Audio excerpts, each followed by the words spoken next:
Dá like! É sério, dá like, por favor.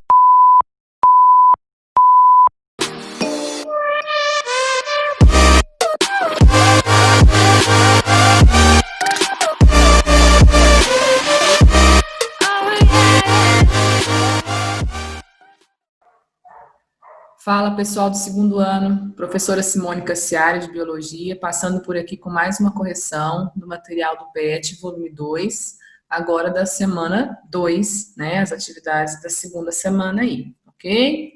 Lembrando que vocês têm que fazer as atividades semanalmente, não deixar acumular, porque depois no final vai ser necessário o envio dessas atividades para os professores, certo? Na semana 2, né, do PET volume 2, ele vem falando para a gente sobre o núcleo celular, sobre DNA, né? E a gente falou muito sobre isso ano passado também, ok? Então, mais questões aí de revisão mesmo para a gente. Vamos lá, então, para as atividades. Na número 1, ele traz para a gente: a organela citoplasmática que se origina a partir do nucleolo e que sintetiza proteínas é o... Então, você tem que pensar o seguinte: qual organela citoplasmática que vai participar da síntese de proteína, né? Lá junto com o RNA que o DNA produz. São os ribossomos, né? E ele tem a formação a partir do nucleolo, por quê? O nucleolo é aquela região dentro do núcleo onde tem uma produção muito grande de RNA, e principalmente do RNA ribossômico, RNA-R, né? É esse RNA que depois vai lá para o citoplasma e que vai dar origem a essa organela chamada de ribossomo.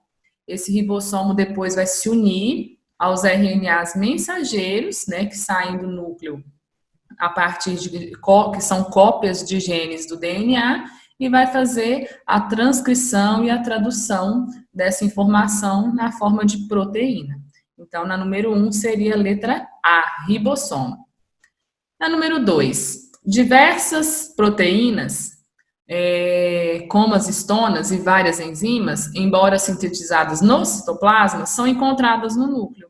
A passagem dessas macromoléculas pelo envoltório nuclear é possível porque a gente tem que lembrar, né, que muitas coisas que são produzidas no citoplasma precisam entrar no núcleo e muitas coisas que são produzidas no núcleo precisam passar para o citoplasma. E a gente viu ano passado, né, sobre os poros da carioteca ou poros da membrana nuclear, tá? Esses poros são pequenas aberturas presentes no entorno da membrana nuclear, e através dessas passagens é que a gente consegue ter o trânsito aí dessas macromoléculas, né? O que está no citoplasma entra no núcleo, o que está no núcleo passa para o citoplasma através desses poros. E a única alternativa que falava sobre essas aberturas, esses poros, é a letra B. O envoltório nuclear possui poros que permitem a passagem de macromoléculas, ok?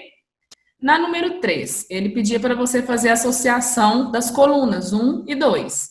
Na coluna 1, ele traz genoma, gene, cromossomo e cariótipo. E lá na segunda coluna, ele traz algumas frases, né? Que vão se referir à coluna 1 aí. Então, vamos lá. Segmento de DNA que contém instrução para a formação de uma proteína. Todo DNA é formado por centenas de pedacinhos, centenas de fragmentos, né, de segmentos que contêm alguma informação. E também por segmentos que não têm informação nenhuma, que estão ali só participando da estrutura da molécula de DNA. Mas aqueles segmentos de DNA, então pedacinhos do DNA que contêm a instrução para fazer proteína, são os genes. Então, era número 2. Né? O primeiro parênteses aí tinha que ser o número 2, ok? Na segunda frase, estrutura formada por uma única molécula de DNA muito longa, associada à proteína, visível durante a divisão celular. O que acontece? O DNA, durante o período de intérfase, né, que é a preparação, a vida da célula ali, a preparação para uma divisão celular, o DNA fica solto, livre dentro do núcleo, né? Essa molécula longa, uma fita, uma dupla hélice longa, que fica solta. Só que aqui ele está perguntando quando ela está associada com as proteínas e é possível visualizar, tá? Quando o DNA vai passar pelo processo de divisão celular, ele se enrola, né, em volta das proteínas, que são as histonas, ok? E ele vai formar uma estrutura que fica muito visível, né, lá no núcleo, até determinado ponto da divisão celular e depois no citoplasma, certo? O DNA enrolado é o que a gente chama de cromossomo, tá? Que é aquele bastãozinho que a gente vê aí nas imagens, parece uma borboletinha, né? Então, a primeira frase é o gene, que é o 2, a segunda frase é o cromossomo, que é o 3. E por último, ele coloca lá pra gente conjunto de genes de uma espécie. E aí sobrava pra gente gene e cariótipo. Então, genoma e cariótipo. O conjunto dos genes de cada espécie é o genoma da espécie, né? A gente tem aí o processo de sequenciamento do genoma humano, que foi feito lá há muito tempo atrás, né? Então, o que é o projeto Genoma Humano? É pegar todo o DNA, todos os cromossomos da espécie humana e identificar o que cada gene faz, né? Então, ficaria 2, 3 e 1, né? A resposta seria a letra B de bola, tá? E o que é cariótipo, professor? O cariótipo é quando a gente analisa o conjunto de cromossomos. Lembra quando a gente analisou lá o cariótipo de uma mulher normal, de um homem normal, de uma mulher com síndrome de Down, de um homem com Klinefelter, né? De uma mulher com síndrome de Turner. Então, o cariótipo é quando você olha para os cromossomos de uma pessoa e você faz aquela contagem, por exemplo, e você consegue identificar se for de um ser humano, né? Se aquela pessoa tem os 46 cromossomos, os 23 pares, se você consegue identificar o sexo olhando lá o último par de cromossomos, que é o par sexual, os outros pares são os cromossomos autossômicos. Então, isso é o cariótipo. Então, aqui pra gente, a gente tinha as 3 frases, que dava 2, 3 e 1, letra B. Número 4. A diferença entre células eucariontes e procariontes está no núcleo. Os indivíduos procariontes possuem a molécula de DNA espalhada no citoplasma, enquanto nos indivíduos eucariontes ela se encontra no núcleo da célula. Quanto a esse núcleo, é correto afirmar que, na letra A, um núcleo saudável de uma célula possui sempre uma forma redonda e se encontra em seu centro, pois assim controla igualmente toda a célula. Não, nem sempre, tá? O núcleo pode ter formatos variados, né? Ovalados, alongados, tá? E nem sempre também estar no centro exatamente da célula. Isso é para a maioria, mas não para todas, né? Então, nem toda célula tem um núcleo com essas características. Letra B. No núcleo se encontra a cromatina, que é a associação das moléculas de DNA e proteínas, imersas no citoplasma e envolvidas pela membrana nuclear. Quando ele fala imersa no citoplasma, é o erro da frase, porque a substância que está dentro do núcleo e onde as proteínas e o DNA ficam imersas é o nucleoplasma. O nucleoplasma, ele tem mesmo uma composição muito parecida com a do citoplasma, mas, como está dentro do núcleo, é considerado nucleoplasma, chamado nucleoplasma. Na letra C, o núcleo é a região da célula que controla toda a produção de proteína, já que contém a molécula de DNA. Essa é a resposta certa, né, na letra C. Por quê? O DNA está dentro do núcleo, ok. E a partir do DNA, através dos genes do DNA, essa molécula fabrica os RNAs mensageiros, que depois vão produzir as proteínas lá junto com os ribossomos, né? Então, a letra C era a resposta correta da atividade 4. Vamos eliminar a D e a E, né? Além da molécula do DNA, o núcleo da célula contém outros organoides, como ribossomos e o retículo.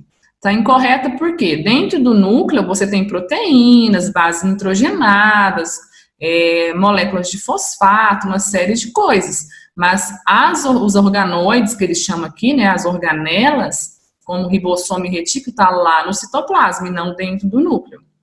E na letra E ele põe, é o núcleo que caracteriza as bactérias e algas azuis, já que são seres unicelulares. Realmente, eles são seres unicelulares, Mas o núcleo caracteriza as algas azuis. Algas azuis possuem o núcleo, né? São células eucarióticas. Agora, a bactéria não, né? A bactéria é ser procariótico, então não tem presença de núcleo definido, certo? Então, número 4, alternativa certa, letra C. Na número 5, ele coloca assim: um estudante escreveu o seguinte em uma prova: as bactérias não têm núcleo, nem DNA. Você concorda com o estudante? Justifique. Então, quando ele começa a frase e fala que as bactérias não têm núcleo, tá certo, né? Bactéria, célula procariótica, não possui um núcleo definido, guardando o seu DNA, e o DNA fica disperso no citoplasma. Então, o finalzinho é que está errado. As bactérias possuem DNA, sim, né? O DNA é o material genético das bactérias. A diferença é que não está dentro de um núcleo, né? Por ser uma célula procariótica, ok? Na número 6, por que a ausência de nucleolo compromete a síntese de proteína em uma célula eucarionte? Então, vamos lá. A gente até já falou em outra atividade aí para cima, que o nucleolo é uma região, né, dentro do núcleo, onde você tem um pedacinho de DNA, um gene, que está produzindo muito RNA, né? E o RNA a fabricação do RNA através da molécula de DNA servindo como molde, ela é o início da síntese proteica. Então, o DNA está lá dentro do núcleo, começa a produzir muito RNA que fica acumulado em determinadas regiões. Aí, quando você olha para esse núcleo, essas regiões ficam mais escurecidas, são os nucleolos, né? E depois esses RNAs vão saindo de dentro do núcleo, encontrando lá no citoplasma com ribossomos e fazendo as proteínas, né? Então, se não tiver nucleolo, significa que essa célula não está produzindo RNA suficiente, né? Ou não está produzindo RNA de jeito nenhum, então ela não vai conseguir, essa célula não vai conseguir depois produzir proteína, ok? Na número 7 e última, comente a frase: cromossomos e cromatina são dois estados morfológicos dos mesmos componentes celulares de eucariotos. Então, vamos lá. Cromossomo é uma coisa, cromatina é outra, né? O cromossomo, o que ele é? Ele é um estado morfológico do DNA enrolado, né? Condensado com proteínas, certo? Então, o cromossomo, ele se forma num momento específico da fase da vida da célula, ok? O DNA só vai se enrolar nas histonas e formar o cromossomo quando estiver próximo da divisão celular, certo? Agora, a cromatina é o outro estado morfológico. O que acontece? Quando a célula não está em processo de divisão celular, não está fazendo mitose, não está fazendo meiose, o DNA fica aquela fita solta, né? Aquela dupla hélice, aquela molécula longa lá, boiando literalmente dentro do nucleoplasma, tá ok? Dentro do núcleo. Então, a cromatina é o DNA num estado não condensado e o cromossomo é o DNA num estado condensado, enrolado em proteínas para se proteger, né?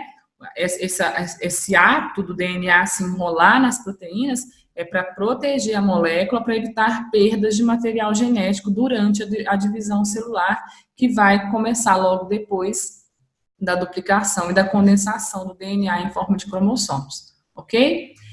Pessoal, espero que vocês tenham gostado, façam as suas correções aí nas respostas de vocês, ok? No próximo vídeo eu vou fazer a correção da semana 3. Fiquem bem, fiquem em casa e vamos torcer para que logo, logo a gente esteja junto novamente.